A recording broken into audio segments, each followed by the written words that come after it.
नमस्कार. मी CA संदीप ससरबुद्धे तुम्हाला थोडं इन्कम टॅक्सविषयी सांगणार आहे. Income tax return. आता आपल्याला जे इन्कम टॅक्स रिटर्न भरायचं आहे ते भरणार आपण आहोत मागच्या वर्षीचं, म्हणजे 21-22 या वर्षाचं. 1 एप्रिल 21 ते 31 मार्च 22 ह्याला म्हणतात आर्थिक वर्ष, म्हणजेच आपलं फायनान्शियल इयर. ते आता आपण ह्या वर्षी भरणार आहोत, कारण की आता आपण 22-23मध्ये आपण आता ऑलरेडी गेलेलो आहोत. तर 31 जुलै ही generally income tax return file करण्याची ड्यू डेट असते. मागच्या 2 वर्षामध्ये कोविडमुळे त्या डेट खूप एक्सटेंड होत गेल्या. मला हेही माहिती आहे की मागच्या वर्षी रिटर्न कधी भरलं होतं तर 31 डिसेंबरला.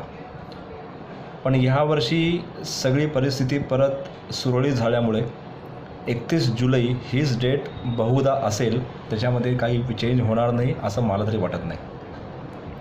तर इन्कम टॅक्स रिटर्न भरताना तुम्हाला जर का तुमचं इन्कम फ्रॉम सॅलरी असेल तर तुम्हाला काय द्यायचं आहे, तर तुम्हाला प्रथम तुमच्या ऑफिसकडनं फॉर्म 16 घ्यायचा आहे. फॉर्म 16 म्हणजे काय असतं की ह्याला म्हणतात TDS सर्टिफिकेट. तुमचा फॉर्म 16मध्ये तुमचं इन्कम टॅक्स कम्प्युटेशन बनवलं जातं. पार्ट एमध्ये तुमचा इन्कम टॅक्स किती कापला आहे आणि तुमच्या एम्प्लॉयरनी तो गव्हर्नमेंटला किती भरलेला आहे, म्हणजे इन्कम टॅक्स डिपार्टमेंटला, ते पार्ट एमध्ये कळतं. पार्ट बीमध्ये तुमचं इन्कम टॅक्स कसा काढलेला आहे याचं एक कॅल्क्युलेशन तुम्हाला करून दिलं जातं. त्याला म्हणतात इन्कम टॅक्स कम्प्युटेशन.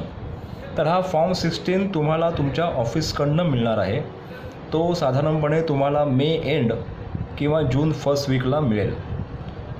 तो फॉर्म तुमचं बँक स्टेटमेंट 1 एप्रिल 21 ते 31 मार्च 22 आणि Aadhaar card, PAN card, mobile number, email ID एवढं तुम्ही तुमच्या इन्कम टॅक्स कन्सल्टंटला प्रोव्हाइड करायचं आहे, जेणेकरून तो तुमचं इन्कम टॅक्स रिटर्न तुमच्या अकाउंटमधनं प्रोसेस करेल.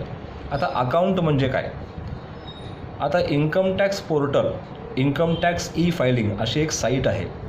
तिथे तुम्हाला लॉग इन करून तुमचं अकाउंटमध्ये तुम्ही तुमच्या पहिले जायला लागेल. तुमचं जे लॉग इन ID असतो हा तुमचा असतो pan number in block letters. Pan number तुम्हाला माहिती आहे, हा 10 आकडी असतो, 10 अक्षरे. तर तो तुम्हाला तिकडे टाकायला लागतो आणि तुमचा पासवर्ड जो फक्त तुम्हाला माहिती असतो तो टाकला की मगच तुम्ही तुमच्या अकाउंट्समध्ये जाऊ शकता आणि तिकडनं तुम्हाला तुमचं रिटर्न भरायला लागतं. हे झालं जर का तुमचं अकाउंट तिथे ऑलरेडी आहे तर. काही जणांचं असं म्हणत होतं की अकाउंट असतं पण ते त्यांचा पासवर्ड विसरतात. तर पासवर्ड जर का विसरले तर फॉरगॉट पासवर्ड करून जो SSE असतो, म्हणजे ज्या माणसाचं जे अकाउंट असतं त्याला SSE म्हणतात इन्कम टॅक्सच्या भाषेमध्ये. तर त्याच्या मोबाईल नंबरला OTP जातो. त्यांनी तो OTP तुम्हाला दिला, तिथे आपण जर का मेन्शन केला तर आपल्याला तो पासवर्ड चेंज करता येतो. त्याला म्हणतात रिकव्हरी ऑफ पासवर्ड. हे झालं जर का तुमचं अकाउंट असेल, अकाउंट आहे पण पासवर्ड विसरला आहे, ही त्याच्याकरता साधारणपणे प्रोसिजर आहे. आता जर का तुमचं अकाउंटच नाही आहे इन्कम टॅक्स साईटला, तर लॉग इनच्या जवळ एक ऑप्शन असतो रजिस्टर.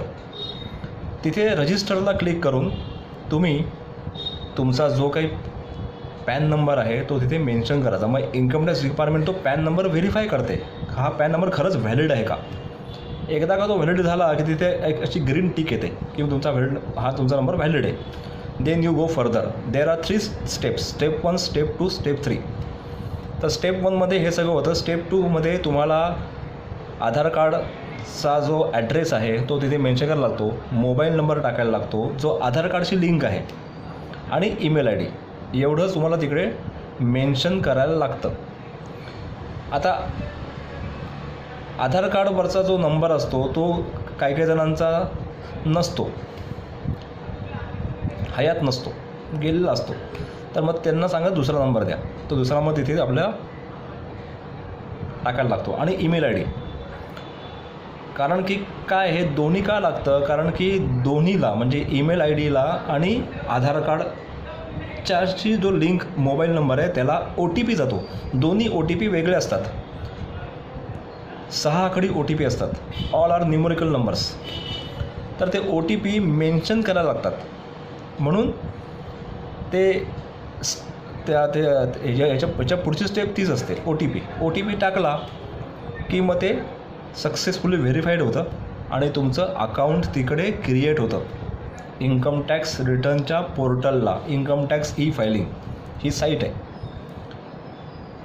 तर बऱ्याच जणांची मला क्वेरी असते की आमचं अकाउंट नाही आहे किंवा आमचं इन्कम बिलो टॅक्सेबल लिमिट आहे, तर आम्हाला रिटर्न भरणं गरजेचं आहे का? मी त्यांना असं सजेस्ट करतो की तुम्ही इन्कम टॅक्स रिटर्न भरणं गरजेचं आहे. कारण की जरी तुमचं इन्कम 5 लाखाच्या आत जरी असलं तरी पण इन्कम टॅक्स रिटर्न भरा.